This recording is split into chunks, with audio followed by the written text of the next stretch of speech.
අපි මේ වීඩියෝ එකෙන් කතා කරන්නේ 11 වසර විද්‍යාව 9 වෙනි පාඩම තාපය පාඩම. මුලින්ම උෂ්ණත්වය කියන්නේ මොකක්ද කියලා බලන්න තියෙන. උෂ්ණත්වය කියන්නේ යම්කිසි වස්තුවක් හැදිලා තියෙන අංශු තියෙනුනේ. අංශු හැම එකක්ම කම්පණය වෙන ගමන්. එහෙම නැත්නම් චලනය වෙන ගමන් තියෙන. එහෙනම් චලනය වෙද්දී යාලට තියෙනවා චාලක ශක්තිය. මේ වස්තුවක තියෙන හැම අංශුවකම චාලක ශක්තියන එකට එකතු කරලා ඒක තියෙන අංශු ගාණයෙන් බෙදපුවාම අපිට ලබා ගන්න පුළුවන් චාලක ශක්තිය සඳහා මධ්‍යන්නේ අගයක්. අන්නේ අගය පිළිබඳ මිනුමක් තමයි අපි උෂ්ණත්වය කියන්නේ. ඒ කියන්නේ යම්කිසි වස්තුවක අංශු වේගයෙන් කම්පණය වෙනවා නම් එයාලගේ තියෙන චාලක ශක්තිය වැඩි. ඒ කියන්නේ වස්තුවේ උෂ්ණත්වය වැඩි. අංශු සෙමින් නම් කම්පණය වෙන්නේ. ඒ වගේ වෙලාවක අංශු වල චාලක ශක්තිය අඩුයි. ඒ හින්දා මධ්‍යන්නේ චාලක ශක්තියත් අඩුයි. ඒ හින්දා වස්තුවේ උෂ්ණත්වයත් අඩුයි. මේ උෂ්ණත්වය මනින්න මුලින්ම උෂ්ණත්ව මානයක් හොයාගත්තේ ගැලීලියෝ ගැලීලි කියන විද්‍යාඥයා. දැනට උෂ්ණත්ව මාන වර්ග වලට තුනක් කතා කරන්න තියෙනවා. වීදුරු උෂ්ණත්ව මාන තමයි තියෙන්නේ. මේක ඇතුලේ දාලා තියෙන ද්‍රවය වෙනස් වෙනවා. සමහර උෂ්ණත්ව මාන ඇතුලේ රසදිය පුරවලා තියෙනවා. රසදිය කෙන්දක් තමයි උෂ්ණත්වයත් එක්ක ප්‍රසාරණය වෙලා යන්නේ. අනිත් එකේ වීදුරු උෂ්ණත්ව මානයේ මධ්‍යසාර දාලා තියෙන්න පුළුවන්. එහෙම නැත්නම් ඩිජිටල් උෂ්ණත්ව මාන තියෙනවා. අපි සිංහලෙන් කියනවා සංඛ්‍යාංක උෂ්ණත්ව මාන කියලා. මේ වගේ කෙලින්ම උෂ්ණත්වය අගය කියව ගන්න පුළුවන්.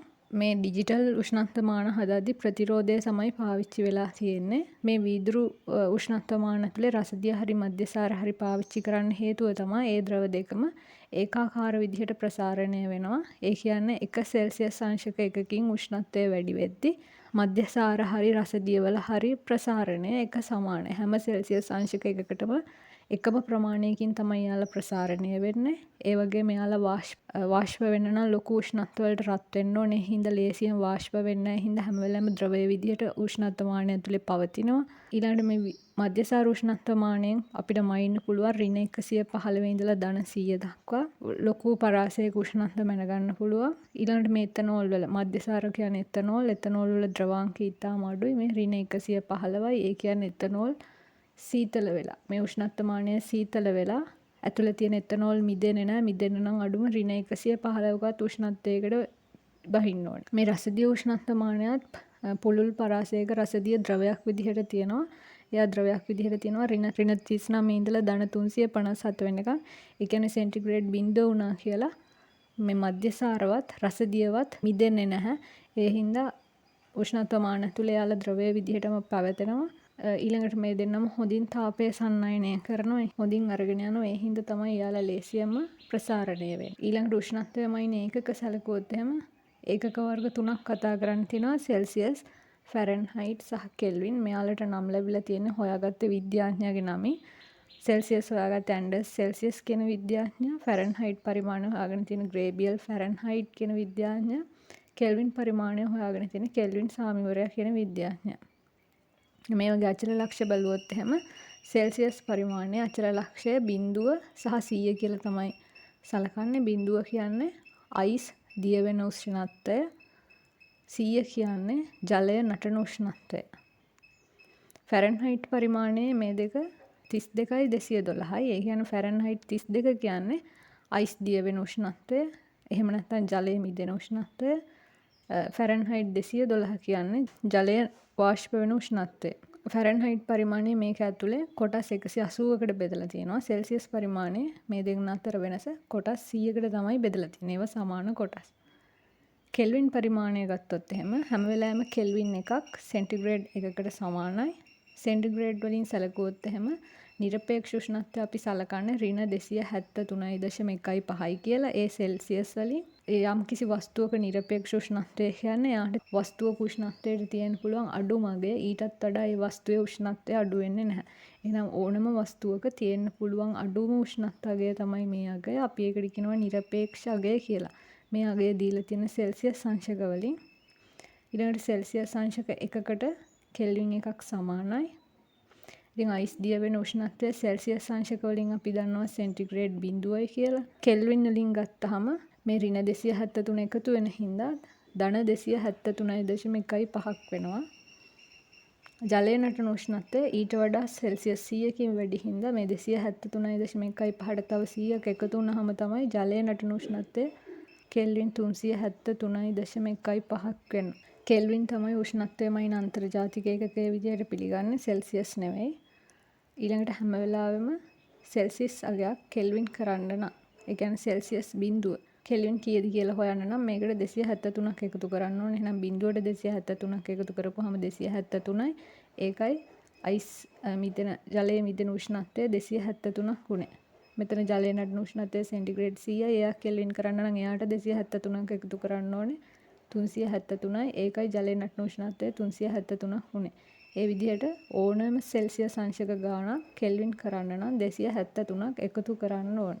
තාපය කියලා කියන්නේ මේ උෂ්ණත්වයේ හින්දා උෂ්ණත්වය වැඩි වස්තුවේ ඉඳලා උෂ්ණත්වය අඩු වස්තුවට ගලාගෙන යන ශක්තිය අපි තාපය කියලා නම් කරන. එහෙනම් තාපය කියන්නේ ශක්ති විශේෂයක්. ඒ හින්දා යා මයින ඒකකය වෙන්නේ ශක්තිය මයින ඒකකයමයි ජූල්.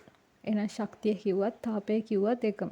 හැම වෙලාවෙම තාපය ගලන්නේ තාපය වැඩි වස්තුවේ ඉඳලා තාපය අඩු වස්තුවට.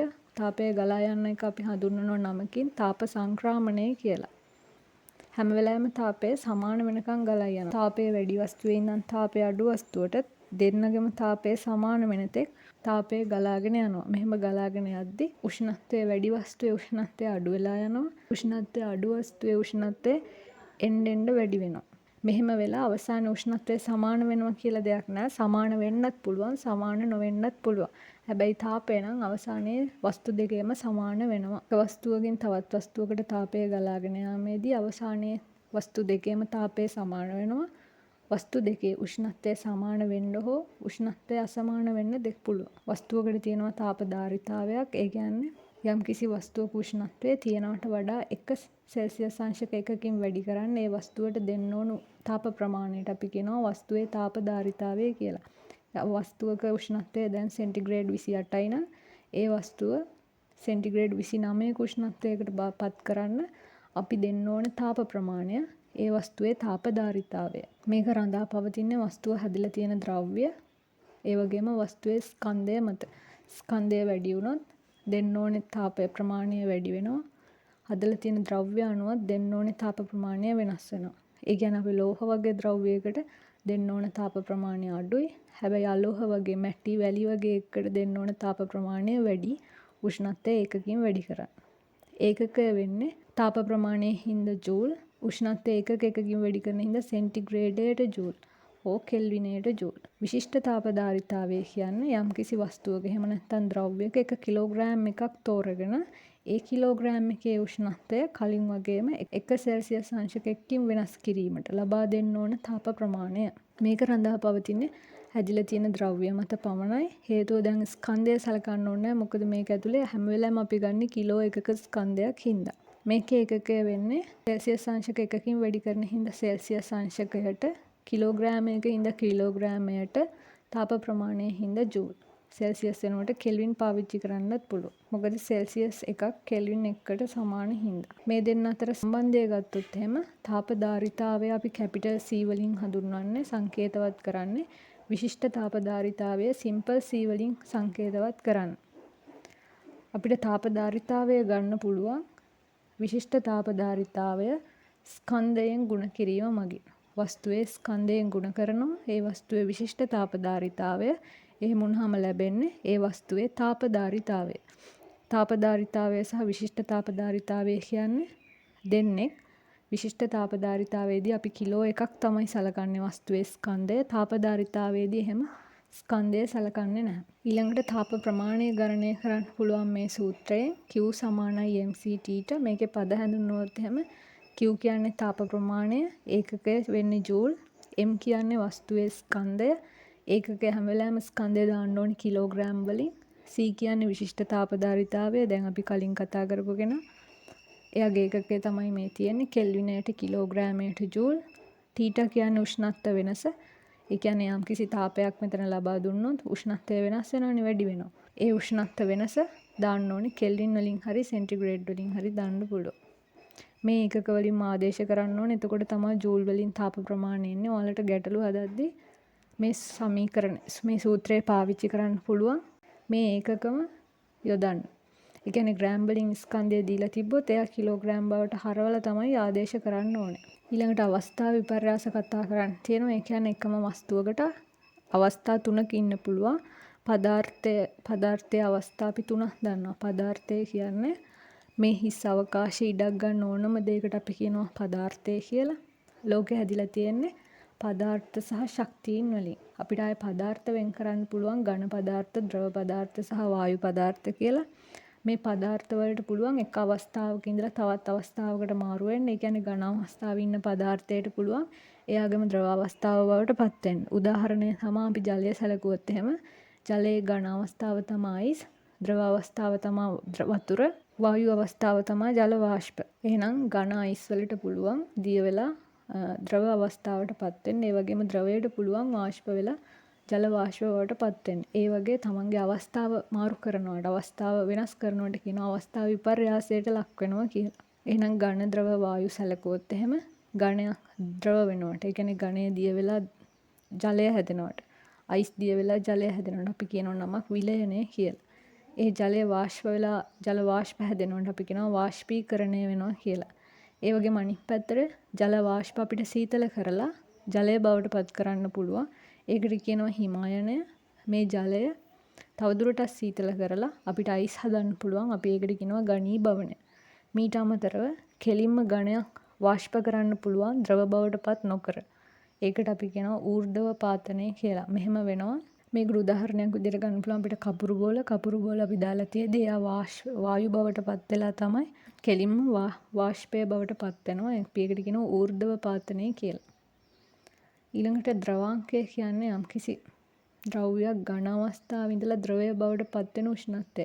අපි ජලය සැලකුවොත් එහෙම ජලයේ ඝන අවස්ථාව තමයි අයිස් ජලය බවට පත් වෙන්නේ සෙන්ටිග්‍රේඩ් බිඳුවේදී. අපි ඒකට කියනවා ජලයේ ද්‍රවාංකය සෙන්ටිග්‍රේඩ් බිඳුවයි කියලා. තාපාංකය කියන්නේ මේ ද්‍රවයක් වාෂ්ප වෙන උෂ්ණත්වය. ඒ කියන්නේ අපි වතුර රත් කරගෙන ගියොත් එහෙම වතුර වාෂ්ප වෙන්න පටන් ගන්නවා සෙන්ටිග්‍රේඩ් 100 දී. ඒ හින්දා ජලයේ තාපාංකය සෙන්ටිග්‍රේඩ් 100යි. එහෙනම් ද්‍රවාංකය කියන්නේ ඝන අවස්ථාවේ ඉඳන් ද්‍රවයක් බවට පත් වෙන වෙලාවේ උෂ්ණත්වය. ඒ කියන්නේ අයිස් නම් වතුර වෙන උෂ්ණත්වය ඒක සෙන්ටිග්‍රේඩ් බිඳුව. ඒ වගේ මේකේ අනිත් පැත්තක් තියෙනවා. ඒ කියන්නේ ද්‍රව ජලය අයිස් වෙන උෂ්ණත්වය. එහෙම වෙන්නේ සෙන්ටිග්‍රේඩ් බිඳුවේදී. අපි ඒකට කියනවා හිමාංකය කියලා. හැම වෙලාවෙම යම්කිසි වස්තුවක ද්‍රවාංකය සහ හිමාංකය එකම අගයක්. ඒ දෙන්නම සමානයි. එහෙනම් ජලයේ ද්‍රවාංකය සෙන්ටිග්‍රේඩ් බිඳුවයි, ජලයේ හිමාංකයත් සෙන්ටිග්‍රේඩ් බිඳුවයි, ජලයේ තාපාංකය සෙන්ටිග්‍රේඩ් 100යි. ඊළඟට ගුප්ත තාපය කියලා කතා කරන්න තියෙනවා. ඒ කියන්නේ අවස්ථා විපර්යාසයක් වෙද්දී. ඒ කියන්නේ යම්කිසි ද්‍රව්‍යයක් ඝන අවස්ථාවේ ඉඳලා ද්‍රව වෙනවා නම්, එහෙම නැත්නම් ද්‍රව ඉඳන් වායු වෙනවා නම්, ඒ වගේ අවස්ථා විපර්යාස වෙද්දී අපි ලබා දෙනවනේ තාපය. ඒ තාපය ලබා දුන්නට සමහර වෙලාවකට උෂ්ණත්වය වෙනස් වෙන්නේ නැහැ. අපි එතකොට ඒ ලබා දෙන තාපය කොහෙද කියලා හොයාගන්න නැති හින්දා අපි කියනවා ඒ තාපය ගුප්තයි කියලා. හරි. අපි හිතමු සෙල්සියස් අංශක -5 තියෙන අයිස් කැටයක් තියෙනවා. අපි ඒ අයිස් කැටය රත් කරනවා කියලා. මේ කහපාට ත්‍රිකෝණයෙන් අපි සලකන්නේ රත් කිරීම කියන සංකේතවත් කරන්න අපි ත්‍රිකෝණයකින්. එයාව රත් කරනවා. එහෙම වුණාම මෙයාගේ උෂ්ණත්වය එන්න වැඩි වෙන්න ඕනේ. යම්කිසි වස්තුවක් අපි රත් කරොත් එයාගේ උෂ්ණත්වය එන්න වැඩි වෙනවා. එහෙනම් මේ ඉන්නේ -5 වැඩි වෙනවා කියන්නේ -4, -3, -2 ඒ විදිහට තමයි වැඩි වෙන්නේ. මේ අයිස් කැටය සෙල්සියස් අංශක 0 අයිස් බවට පත් වෙලා තියෙනවා. අපි එයා තවදුරටත් රත් කරගෙන ගියොත් එහෙම ඊළඟට අපිට මේ සෙල්සියස් අංශක 0 අයිස් කැටේ උෂ්ණත්වය වැඩි වෙනවා පේන්නේ නැහැ. අපිට පේන්නේ මෙයා දිය වෙනවා විතරයි. දිය වෙලා ජලය ලැබෙනවා. හැබැයි ඒ ජලයේ උෂ්ණත්වය සෙල්සියස් අංශක 0යි. එහෙනම් මෙතනදී අවස්ථා විපර්යාසයක් සිද්ධ වුණා. මෙතන හිටියා ඝන අයිස්. එයා ද්‍රව ජලය බවට පත් උනේ. අවස්ථා විපර්යාසයක් සිද්ධ වුණේ ඝන අවස්ථාවේ ඉඳන් ද්‍රව අවස්ථාව බවට පත් වුණා. ඒ වෙලාවේ උෂ්ණත්ව වෙනසක් සිද්ධ වුණේ නැහැ. මෙතන අයිස් කැටේ හිටිය සෙල්සියස් 0. මෙතන ජලයේ ඉන්නේ සෙල්සියස් 0. මේ වෙලාවේ අපි ඒ උනට තාපය ලබා දෙනවා. ඒ තාපය ලබා දුන්නට උෂ්ණත්වය වෙනස් වෙලා නැහැ. එතකොට අපි ලබා දුන්න තාපය හැංගිලා ගිහිල්ලා අපි ඒ හින්දා කියනවා ඒ තාපයට ගුප්ත තාපය කියලා. මෙතන ගුප්ත තාපයක් තියෙනවා. මෙතන ගුප්ත තාපයක් නැහැ. මොකද අපි -5 හිටපු අයිස් කැටේට තාපය ලබා දුන්නා. එතකොට එයාගේ උෂ්ණත්වය එන්න වැඩි වෙලා බිඳුව වුණා. ඒ තාපය අපිට පේන්න තියෙන උෂ්ණත්ව වෙනසක් පේන හින්දා. ඊළඟට මේ බිඳුවේ ඉන්න ජලය අපි තව දුරටත් රත් කරොත් එහෙම අපිට පේනවා ජලයේ උෂ්ණත්වය එන්න වැඩි වෙනවා. බිඳුවේ ඉඳන් 1 2 ඔය විදිහට ගිහින් 10 20 ඔහොම ගිහිල්ලා මේ ජලය සෙල්සියස් අංශක 100 දක්වා රත් වෙන්න පුළුවන්. එහෙනම් එතනදී අවස්ථා විපර්යාසයක් සිද්ධ වුණේ නැහැ. ජලයමයි තියෙන්නේ. අපි තාපය ලබා දුන්න. ඒ තාපය අපිට උෂ්ණත්වය වැඩිවීමකින් පෙන්නුම් කරනවා. බිඳුවේ තිබ්බ උෂ්ණත්වය 100ට වැඩි වෙලා තියෙනවා. ඊළඟට මේ 100 තියෙන ජලය අපි තවදුරටත් රත් කරොත් එහෙම. එතන පේන්නේ අවස්ථා විපර්යාසයක්. මොකද ජලය 100 දී නට වාෂ්ප වෙන්න ගන්නවා. ජල වාෂ්ප හැදෙනවා. මෙතන තියෙන ද්‍රවය වාෂ්ප හැදුනහම එයා වායු අවස්ථාවටපත් වෙනවා. අවස්ථා විපර්යාසයක් සිද්ධ වුණේ මේ හැදෙන හුමාලයේ උෂ්ණත්වය මැනලා බැලුවොත් එහෙම එතන සෙල්සියස් අංශක 100යි. එහෙනම් එතන උෂ්ණත්වය වෙනසක් වෙන්නේ නැහැ. ජලයේ තිබ්බ 100 හැදෙන හුමාලයත් 100යි. අපි හැබැයි ලබා දුන්න තාපය. එහෙනම් ඒ තාපයත් හැංගිලා ගිහිල්ලා. ඒ කියන්නේ ඒ තාපය උෂ්ණත්වය වැඩිවීමකට හේතු වෙලා නැහැ. ඒ තාපය අරගෙන මෙතන අවස්ථාව තමයි වෙනස් වෙන්නේ. එහෙනම් ඒකත් গুপ্ত තාපයක්. එහෙනම් গুপ্ত තාපයේ තියෙනවා අවස්ථා විපර්යාසයක් වෙන හැම වෙලාවෙම අවස්ථාව වෙනස් වෙන හැම වෙලාවෙම තාපය গুপ্ত තාපය. ඝන අයිස් දිය වෙලා ජලය හැදෙන අවස්ථාවේ গুপ্ত තාපයට අපි කියනවා අපි දිය වෙනවට කියන්නේ විලයනයේ හින්දා විලයනයේ গুপ্ত තාපය කියලා. ද්‍රව අවස්ථාවේ තියෙන ජලය වාෂ්ප වෙලා ඒ අවස්ථාවේ තාපයට අපි කියනවා වාෂ්පීකරණයේ গুপ্ত තාපය කියලා. එහෙනම් අපි යම්කිසි ද්‍රවයක් ඝන අවස්ථාවේ ඉඳන් රත් කරගෙන යද්දී වාෂ්ප අවස්ථාවට ගන්න පුළුවන්. ඒ අපි ලබා දෙන තාපය එක්ක උෂ්ණත්ව වෙනස් වීමකට හේතු වෙනවා. එහෙම නැත්නම් අවස්ථා විපර්යාසයකට හේතු වෙනවා. අවස්ථා විපර්යාසයකට හේතු වෙද්දී එතනදී උෂ්ණත්වය වෙනස් වෙන්නේ නැහැ. අවස්ථාව විතරයි වෙනස් වෙන්නේ. එහෙනම් විලයනයේ විශිෂ්ට গুপ্ত තාපය කියන්නේ යම්කිසි ද්‍රව්‍යයක ඝන අවස්ථාවේ ඉඳලා ද්‍රව අවස්ථාව බවට පත් වෙද්දී උරා ගන්න තාපයට ජලය සැලකුවොත් එහෙම ජලයේ අයිස් වතුර බවට පත් වෙද්දී උරා ගන්න තාපයට. මෙතනදී අපි අයිස් කිලෝ එකක් සලකන්නේ. ඊළඟට මේ අයිස් තියෙන්න ඕන සෙන්ටිග්‍රේඩ් බිඳුව. සෙල්සියස් අංශක බිඳුවේ.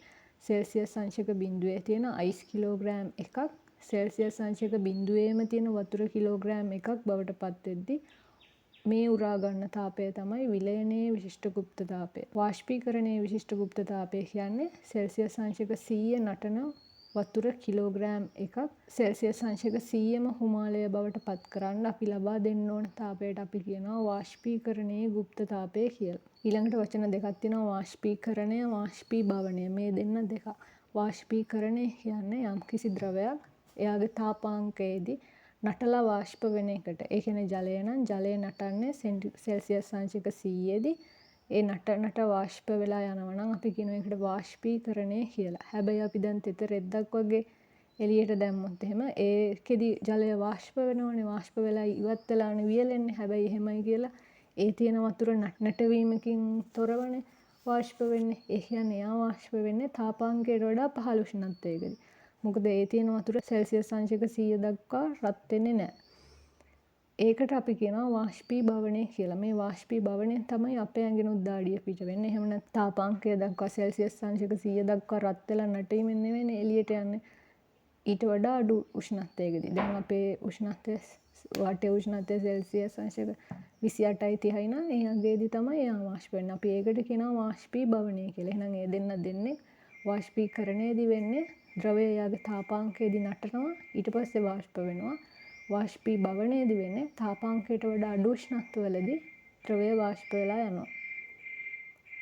ඊළඟට ප්‍රසාරණය සංකෝචනය කියලා වචන දෙකක් තියෙනවා. ප්‍රසාරණය කියන්නේ අපි යම්කිසි වස්තුවකට උෂ්ණත්වයක් දෙද්දී ඒ ද්‍රව්‍යයේ විශාලත්වය වැඩි වෙනවට අපි කියනවා ප්‍රසාරණය කියලා. ඒ වගේම තමයි අපි යම්කිසි ද්‍රව්‍යයක උෂ්ණත්වය අඩු කරන් ගියොත් ඒ ද්‍රව්‍ය සංකෝචනයකට ලක් වෙනවා. ඝන ද්‍රව වායු කියන ඔක්කොමලා ප්‍රසාරණය වෙනවා. ඒ වගේම සංකෝචනය වෙනවා. අපි ඝන ප්‍රසාරණයට ගත්තොත් එහෙම ලී රෝදේ වටේට යකඩ පට්ටම් දාන්නේ මේ ඝන ප්‍රසාරණය උපයෝගී කරගෙන. ඒ කියන්නේ ලී රෝදයට සමානවම යකඩ පට්ටමක් හදනවා. මේ යකඩ පට්ටම රත් කරපුවාම එයා ප්‍රසාරණය වෙලා ලොකු වෙනවා. එතකොට ලී රෝදය බස්සලා සිසිල් වෙන්න දෙනවා. එතකොට සංකෝචනය වෙලා යකඩ පට්ටම ලී රෝදයට සවි වෙනවා. රේල් පීලි අතරත් හිදසක් තියෙනවා. එහෙම කරන්න උෂ්ණ කාලයේ රේල් පීලි ප්‍රසාරණය වෙලා රේල් පාර ඇද වෙන්න පුළුවන්. ඒ වගේම සීතල කාලයට සංකෝචනය වෙලා ඇද වෙන්න පුළුවන්. ඒක වළක්වා ගන්න රේල් පීලි අතර හිදස් තියලා තියෙනවා. එතකොට ප්‍රසාරණය වුණොත් ඒ හිදස් වලට තමයි ප්‍රසාරණය වෙන්නේ. ඒ වගේම තමයි විදුලි රැහැනුත් ඔය උඩින් යන විදුලි රැහැන් බලන්න ඒව එල්ලෙන්න වගේ හරිම බුරුල් විදියට තමයි සම්බන්ධ කරලා තියෙන්නේ. එහෙම වුණාම ප්‍රසාරණය වෙද්දිවත් සංකෝචනය වෙද්දී ඇදිලා කැඩිලා යන්නේ නැහැ. බෝතල් මූඩියක් ගලවන්නත් ප්‍රසාරණය පාවිච්චි කරන්න පුළුවන්. බෝතල් මූඩිය ගලවන්න බැරි තරම හිර වෙලා තියෙනවා නම් අපිට පුළුවන් ඒක රත් කරන්න. එහෙම වුණාම මූඩිය විතරක් ප්‍රසාරණය වෙනවා. මොකද වීදුරු ප්‍රසාරණය වෙන්නේ හිමි. ඊට වඩා මූඩිය ලෝහින්ද එයා ප්‍රසාරණය වෙනවා වැඩි. ඒ හින්දා එයා ගැලවිලා යනවා. ඔය වගේම විදුලි ස්ත්‍රික්කයේ සහ රයිස් කුකරේ ඇතුලේ තියෙනවා ද්විලෝහ පටිය කියලා. ඒකෙත් මේ පාවිච්චි වෙන්නේ මේ ඝන ප්‍රසාරණය කියන සංසිද්ධිය. ඊළඟට ද්‍රව ප්‍රසාරණය පාවිච්චි වෙනවා රසදිය සහ මධ්‍යසාර උෂ්ණත්වමානවල. ඒ වගේ ඒ දෙන්න ප්‍රසාරණය වෙන්නේ හින්දා තමයි රසදිය කෙන්දක්. එහෙම නැත්නම් මධ්‍යසාර කෙන්දක් ඉහළට ගිහිල්ලා අපිට උෂ්ණත්වයන් පෙන්වන්නේ. ඒ වගේම වායුත් ප්‍රසාරණය වෙනවා. ඒ වගේම අනිත් පැත්තට සංකෝචනයත් වෙනවා. මේ තාපය එක තැනකින් තවත් තැනකට ගමන් කරනවට අපි කියනවා තාප සංක්‍රමණය කියලා. තාප සංක්‍රමණය වෙන ආකාර 3ක් තියෙනවා. සන්නයනය, සංවහනය සහ විකිරණය. මේ සන්නයනය වෙන්නේ ඝන තුලින්, සංවහනය වෙනවා ද්‍රව සහ වායු තුලින්. සන්නයනය ඝන තුලින් කියන්නේ ලෝහ හැන්දක එක කෙලවරක් රත් කරපුවාම අපිට අනිත් කෙලවර රත් වෙනවා දැනෙන්නේ. ඒ ලෝහ හැන්ද තුලින් තාපය සන්නයනය වෙන හින්දා. ලෝහ හැන්ද කියන්නේ ඝන ද්‍රව්‍යයන්නේ. සංවහනය කියන්නේ ද්‍රව හෝ වායු තුලින් තාපය ගමන් කිරීම. ඒ කියන්නේ ජල රැලිති වලින් තාපය ගමන් කරනවන. එහෙම නැත්නම් වායු මගින් වාතය එක තැනක තාපය අරගෙන තව තැනකට ගමන් කරනවට අපි කියනවා සංවහනයෙන් ගමන් කරනවා කියලා. සන්නයනයේදී ඝන තුලින් ගමන් කරන්නේ තාපය. එතකොට වෙන්නේ අපි ලෝහ හැන්දක එක පැත්තක් රත් කරොත් එහෙම ඒ රත් කරන පැත්තේ තියෙන අංශු වේගයෙන් චලනය වෙන්න පටන් ගන්නවා තාපය ලබාගෙන. ඒ තාපය කියන්නේ ශක්තියකින්ද ඒ ශක්තිය ලබා ගන්නවා. එහෙම වුණාම එයාලගේ චාලක ශක්තිය වැඩි වෙනවා. ඒ හින්දා එයාලා වේගයෙන් චලනය වෙන්න ගන්නවා. එහෙම අංශු චලනය වුණාම ඒ අංශු වේගයෙන් කම්පණය වෙන හින්දා ළඟ තියෙන අංශු වල ගැටෙන්න ගන්නවා. එහෙම වුණාම ඒ අංශු කම්පණය වෙන්න ගන්නවා. ඒ විදිහට හැම වෙලාවෙම තමන් ළඟ තියෙන අංශුවේ ගැටීම හින්දා ඊළඟ අංශුවට තාපය ගමන් කරනවා. ඒ විදිහට තාපය දිගින් දිගටම ගමන් කරලා තමයි ලෝහයක් තුලින් එහෙම නැත්නම් ඝන ද්‍රව්‍යයක් තුලින් තාපය සන්නයනය මගින් ගමන් කරන්නේ. මේ ඝන ද්‍රව්‍ය ආකාර දෙකකට බෙදන්න පුළුවන් සුසන්නායක සහ කුසන්නායක කියලා. සුසන්නායක කියන්නේ හොඳින් තාපය අරයි යන අයට. කුසන්නායක කියන්නේ තාපය හොඳින් අරයි යන්නේ නැති අයට. සුසන්නායක වලට තමයි ඔය ලෝහ ඔක්කොම අයිති වෙන්නේ. ඒ කියන්නේ රිදී, යකඩ, ඇලුමිනියම් මේ වගේ ඕනම ලෝහයක් අයිති වෙනවා සුසන්නායක ගණයට. ඒ වගේම රසදියත් අයිති වෙන්නේ සුසන්නායක වලට. ඒකට හේතුව රසදිය කියන්නේ ලෝහයක්. රසදිය තමයි එකම ලෝහය කාමර උෂ්ණත්වයේදී ද්‍රව විදිහට තියෙනවා. මෙහෙම මෙයාලගේ තාපය හොඳින් අරයි යන්න හේතුව තමයි එයාලගේ තාපය අරයි යන්න පුළුවන් විදිහට අංශු තුල නිදහස් ඉලෙක්ට්‍රෝන වැඩිපුර තියෙනවා. මොකද එක අංශුවකින් තවත් අංශුවකට තාපය අරයි යනවා කියලා ගමන් කරන්න ඉලෙක්ට්‍රෝන ගමන් කිරීමක් සිද්ධ වෙනවා. ඔයාලා රසායන විද්‍යාවේදී ඉගෙන ගන්නවනේ. අංශු කියන්නේ අපි පරමාණු වලට ඕනම ද්‍රව්‍යයක් හැදිලා තියෙන පරමාණු. ඒ පරමාණු වල බාහිරින්ම තියෙන ඉලෙක්ට්‍රෝන කියලා. ඒ ඉලෙක්ට්‍රෝන නිදහස් වෙලා තියෙන කවච වලින් එළියට බහැලා. කුසන්නායක කියන්නේ තාපය හොඳින් අරයි යන්නේ නැහැ. ඒ කියන්නේ මෙයාලා එක පැත්තක් රත් කරා කියලා අනිත් පැත්ත ලේසියෙන් රත් වෙන්න. ඒ කියන්නේ ලී, ප්ලාස්ටික්, ඇස්බෙස්ටෝස් මේවා කුසන්නායක වලට තමයි වැටෙන්නේ. සංවහනයේදී වෙන්නේ සංවහනය කියන්නේ ද්‍රව හරි වායු හරි තුල තාපය ගමන් කරන එක. ඒ කියන්නේ අපි හරියට වතුර භාජනයක් තියලා ඒක යටින් රත් කරනවා වගේ. එතකොට වතුර රත් වෙනවා වගේ වතුර ඇතුලේ සංවහන ධාරා ඇති වෙනවා. ඒ කියන්නේ පහළින්ම තියෙන වතුර ස්තරය තමයි මුලින්ම රත් වෙන්නේ. ඒ රත් වුණාම එයාගේ ඝනත්වය අඩු වෙලා එයා ඉහළට ගමන් කරනවා. එතකොට ඉහළ තියෙන ජලය රත් වෙලා නැති හින්දා එයාලා සීතල හින්දා එයාලේ ඝනත්වය වැඩි. ඝනත්වය වැඩි හින්දා එයාලා පහළට ගමන් කරනවා. ඒ විදිහට සංවහන ධාරා ඇති වෙනවා. වායු තුලත් එහෙමයි. අපි ගිනි ගොඩක් ගැහුවොත් එහෙම ඒ ගිනි ගොඩ අවට වාතය රත් වෙන හින්දා ඒ රත් වුණ වාතයේ ඝනත්වය අඩු වෙනවා. එහෙම වුණාම එයාලා උඩ යනවා, ඉහළ යනවා. ඉහළ තියෙන වාතයේ ඝනත්වය වැඩි හින්දා එයාලා පල්ලෙහාට එනවා. ගිනි ගොඩේ දිහාවට. ඒ විදිහට සංවහන ධාරා ඇති වෙනවා. මේ සංවහන ධාරා හින්දා තමයි මුහුදේ ඉඳලා සුළං ගොඩබිම දෙසටත් ගොඩබිම ඉඳලා මුහුදටත් සුළං හමන්නේ. දහවලේදී වෙන්නේ දහවලේදී ඉර එළිය තියෙන හින්දා වැඩිපුරම රත් වෙන්නේ ඉක්මනට ගොඩබිම. ඒකට හේතුව තමයි ගොඩබිමේ විශිෂ්ට තාපධාරිතාවය අඩුයි. ඒ කියන්නේ ගොඩබිම පොඩ්ඩයි තාපය ගබඩා කරගන්න ඉතුරු ඔක්කොම එයා ඉතුරු තාපය පිට කරන්න පටන් ගන්නවා. එහෙම වුණාම ගොඩබිමවට වාතය රත් වෙනවා. රත් වෙලා එයාලා ප්‍රසාරණය වෙලා ඉහළ යනවා. ඒ හින්දා ගොඩබිම ආසන්නයේ රික්ත හිස් අවකාශයක් ඇති වෙනවා. මොකද ඒ යවට තියෙන වාතය රත් වෙලා ඉහළ ගියපු හින්දා හිස් අවකාශයක් ඇති වුණ හින්දා ඒ අවකාශය පුරවන්න හුළඟදී මුහුදේ ඉඳලා හුළං හමාගෙන එනවා.